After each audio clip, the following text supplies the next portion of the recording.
Hello and welcome to the Virtual Voices podcast. I'm your host, Bleach Streaks, and today we have a special guest, Paul Manton, very well-known friend for a while. Please have a seat, bro. Definitely here to enjoy ourselves and gonna have a lovely show, dude. Let's see how this works.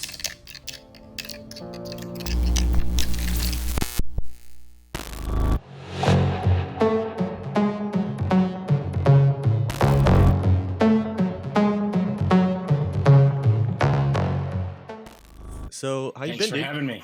How you been? I haven't spoken to you for a little bit. I can't complain. The new year's going good so far. Going well.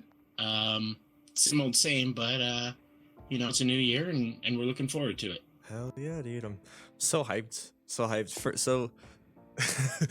About to be the beginning of the new year.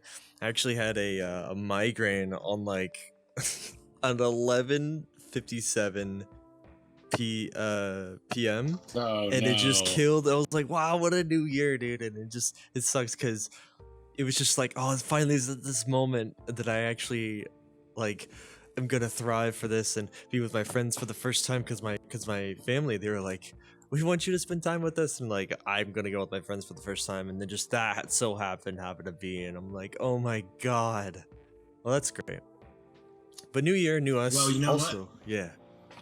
You can look at it like it's only going to get better from there if it started off with a migraine. Hell yeah. It's you only start with the worst, you only end with the worst, and start with something new, ready to go. And just like this podcast, yo, I'm so hyped. I'm so hyped with this new year, with this new special guest, especially for this one, Ep.1 for this special rave scene, dude. I'm hyped. So like, Paul, tell me a little bit about yourself, dude. Whoa. I'm Paul. I'm from New Jersey, USA. New Jersey. I have been DJing for a little over 8 years now. Oh, man. I got into music, track making, producing, in around 2000 when I started high school. 2000? Oh, my God. Whoa.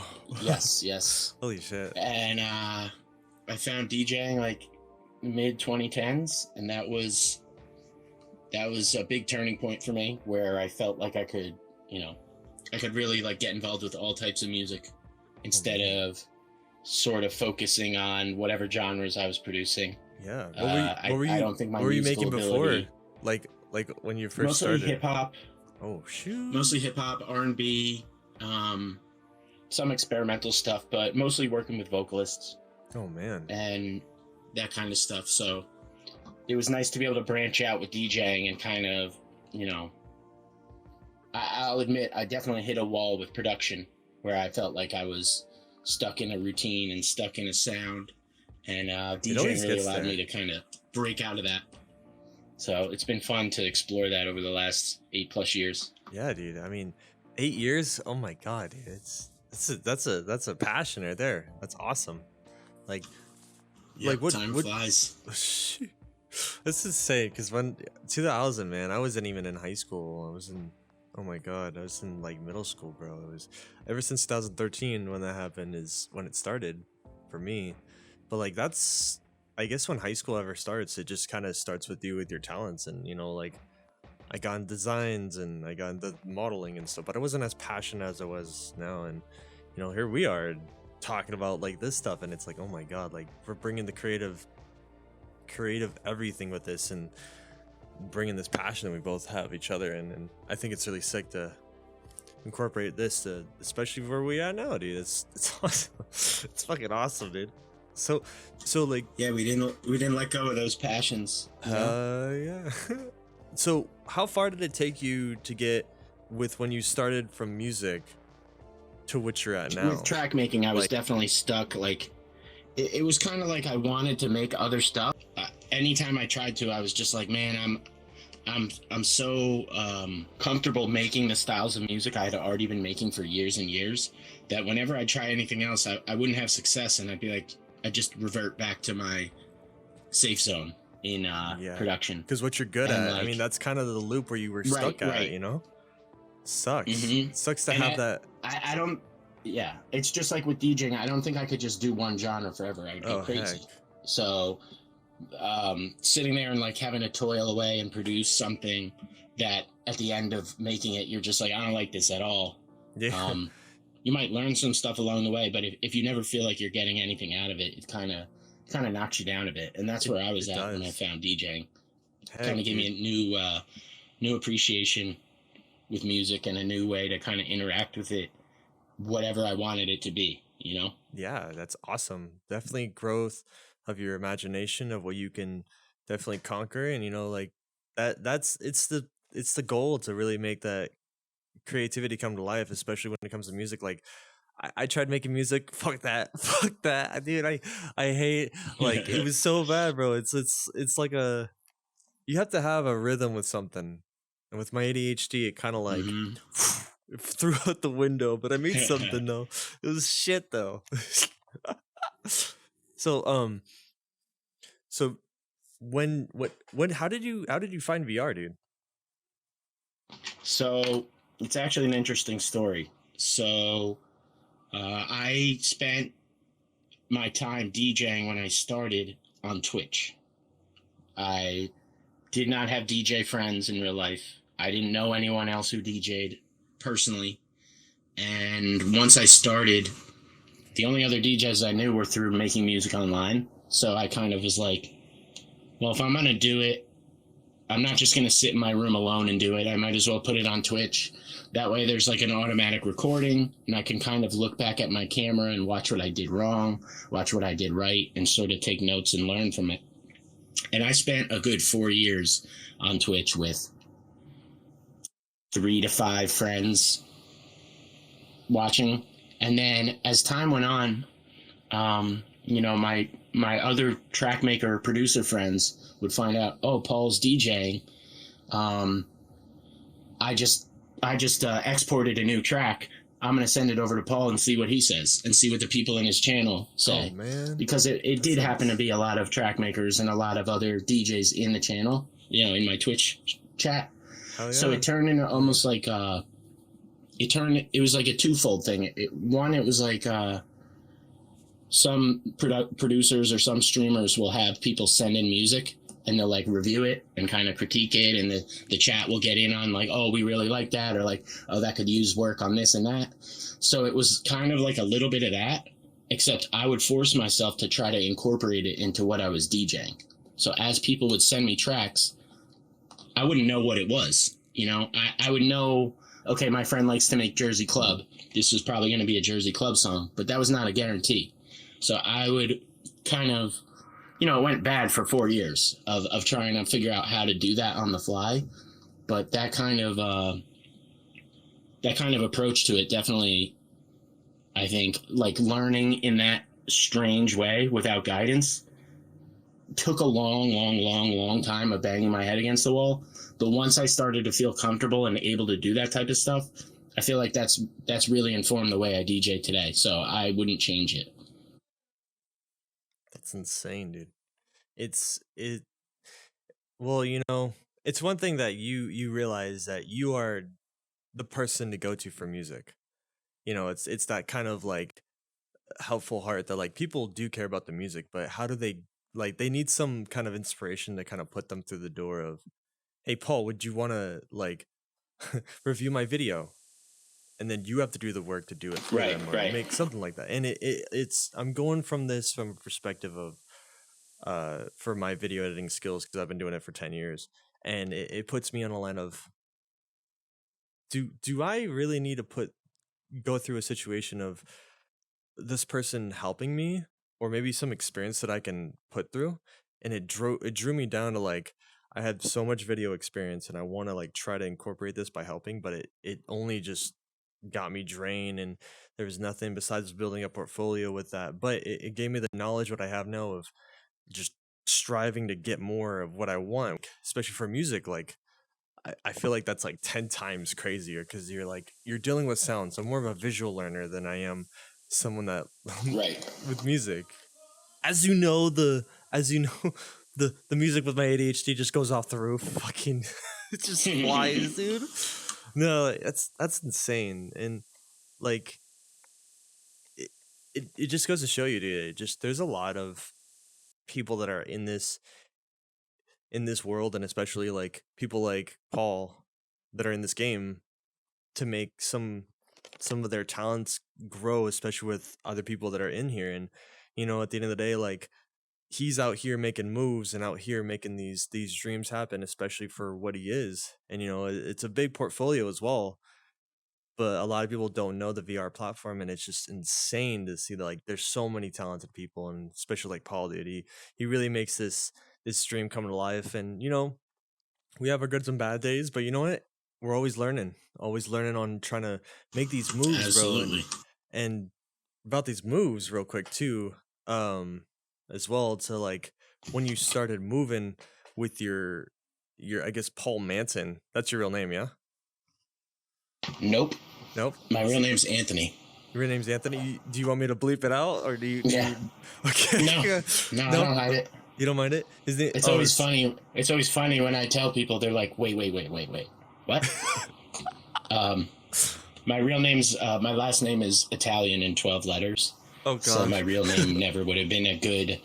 It never would have been a good, like, to spell it or phonetically. You're like, or to like tell people what my name is. People would just be like, what? Wait, so what? Huh? Anton is on the end of my name. Oh, gotcha. And PM were the initials for a Counter-Strike clan I was in when I was much younger. Yeah.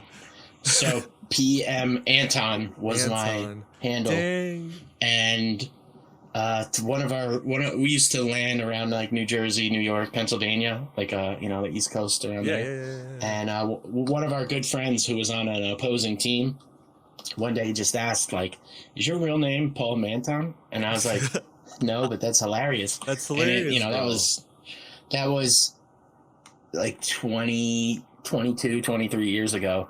So I just kind of, when I started making music, I was like, what name am I going to use, And that one was something I was using for other stuff online. Yeah. And it just kind of stuck. Hey, man.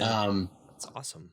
Yeah. So I've been running with that for a long time. And like, like I said, I'm Italian. I have family members named Paul. So like just at Halloween, Christmas, and it's Paul Manton. He's ready to go. At Christmas, I have a second cousin and his son are both named Paul, so I have to be careful because I answer to that. I had to like not perk up and not say yeah. Oh so my god, it's kind of funny. Hey, at the end of the day, like you got your name out here, and that, like, what? So now the story has came in with this.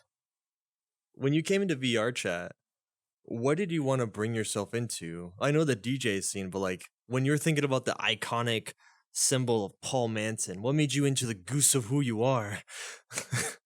Okay, so I didn't fully answer 2 questions ago, which was, how did I get into VR chat? And that will lead nicely into what you just asked. Oh, yeah. So, I was doing my thing on Twitch. I didn't care about, like, being some full-time streamer or something. Not that there's many DJs who are. I mean, nowadays there are some, but, in the mid-2010s, people were not doing that on Twitch, like a full-time DJ streamer. Mm-hmm. So I was just doing it for fun, for practice, like after work or like on the weekends. I'd make like a night of it. And there's a VR application. VR what? Shoot, what's it called? Application. Okay. The name is slipping my mind. It's like you can DJ. Oh wait, hold There's on. Like virtual decks. I saw it. Why is it slipping my mind? It's like, oh my god, I saw it. It's not Wave. It's not Wave. It's the workshop Tribe. Is it Tribe? Tribe Tribe? Tribe XR. Okay, so yes. In my travels, I think maybe one of the staff members, one of the employees of Tribe, just so happened to be in my stream. What? Just like sick. Bopping around.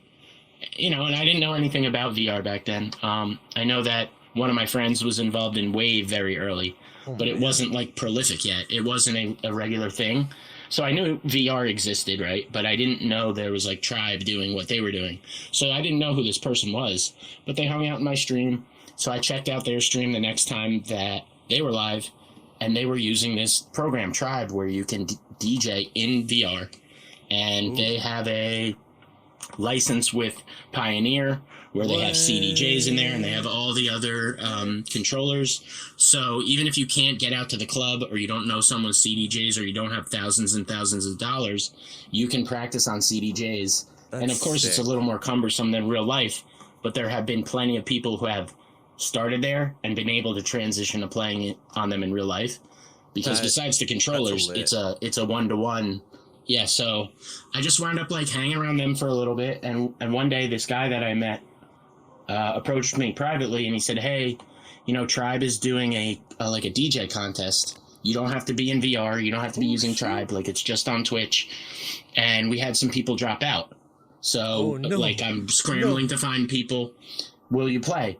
And it was like in a couple days, and I was like, yeah, that sounds like fun. Like, I'm not gonna do it to compete, but like it'll be fun to like test myself and throw myself in with some other DJs and just kind of see what shakes out, right? Yeah. And that's where I met Gravekeeper and Jazzy Senpai. Oh my Jazzy gosh, Gravekeeper signed up for it, and Jazzy was the other person that filled in last minute. So holy moly. Grave was part of it, and all the DJs had like great camaraderie, and like we got along really well, and it was super fun. I won't go into what the contest was, but it was a blast. And once the contest started winding down, Jazzy was like, "You should really come in and check out VR Chat." Oh shit. And I had joined VR Chat when it first came out, and as we all know, VR Chat is not something that the company VR Chat built for us to play in. Like, they did build the software, but they didn't. There's not all these worlds exist because it's user generated content. All the avatars exist because it's user generated content. So at the beginning, there was very little going on in the game, besides people just running around and like cursing at each other and fighting and like memes, being weird. All the it was. So I had already experienced that for like an hour. When it first came out, and I was like, I don't know why I would do this again, right? And like, between then and when Jazzy asked me to come in, I think the only content I saw was people going around like streaming and making fun of people and like, oh my god, like putting people down, like using VR Chat as their comedy platform to put other people down. And I hated that. So I was like, I don't really feel like going into that at all. Okay, Jazzy. And Jazzy, I had no desire to come in. But Jazzy was like, yeah, there's live DJ events in there. And I was like, okay, that sounds interesting. Check it out, right? What's that? Within 5 minutes of joining, I was like, man, every track maker I know that DJs, every DJ I know, if I told them about this right now, they would flip just like me. It would just be nuts. So, it took me some time, and I do want to say this, like, I think of myself as a very outgoing, talkative person, but I felt so socially awkward and on the outside when I first got here. And I know that's very common for all sorts of people who join this community. Yeah. And everybody was like, hey, you're new. Why don't you, don't stand outside the circle. Like, come talk to us. Man. It always happens. I think everybody experiences that no matter what type of person you are. So, like, I always like to like remind people, like, it's not such a weird feeling to feel that way. I think it's a natural way to feel, but especially the dance communities and the DJ communities really foster that type of togetherness, and sort of like, it brings, and not everything's together. Perfect, but overall I do think it is a very community oriented community, to repeat myself, but it's a social platform that you're here to conversate. You're here to conversate. You're not, I mean, there's a lot of sides of us. Like, you are here to hang out with your friends, go meet some new people, go meet some stupid people, but also meet people that might be the person you've never met, that are probably that are probably like, you just never know. Because I've met people before, like Virtual Riot, I've met like in VR, and it's like, just like, what the fuck, that's never happened. But you know why that happened is because I got into the communities that I'm in, and I had to go and push myself to like get more into the fucking social platform. And you know what that takes? It takes a lot of empathy in yourself to drive into the conversation, into like, hey, how's your day, even though it's a random person. You know, that's what you need to do, and that's what a lot of people need to do in this game as well. But that's how Paul Manson got where they are now. And you know, they can, and plus it develops a lot of social skills as well. And you know, if it wasn't for this game personally, I think I'd still be awkward. But you know, like, it happens to all of us, and especially DJs like Paul. We all have that same kind of feeling in all of us, nervousness, and you know, like trying to get out of your bubble and into the social places. And you know, like, we're all here as a group, all here as a community to guide us what we can. And you know what, I'm fucking enjoying that, you know. And I'm here enjoying myself. And you know what, I'm fucking amazed on how the journey I took myself to knowing all these creative people. And you know, like, fucking Paul as well, dude. Like, I appreciate you so much, dude, for even hanging out. And you know, like, if you ever need to talk, bro, just talk to Paul. He's the kind of guy that will literally help you. It's Every DJ's out there to help, you know. And if you need some advice, it makes for all of us and the best of us. So fuck yeah, dude. Absolutely. Hell yeah, dude. I think we are pretty much good from what we talked about, so we're gonna end this off. I also want to talk to you about some like, how much we're at. I know it's like 30 minutes. All right, cool. Hell yeah, dude. It's a crazy experience to know that, like, you find these people in this game, dude. And you know, like, if you guys want to check out the full video of our conversation and stuff, check it out on my Patreon. Link in the description.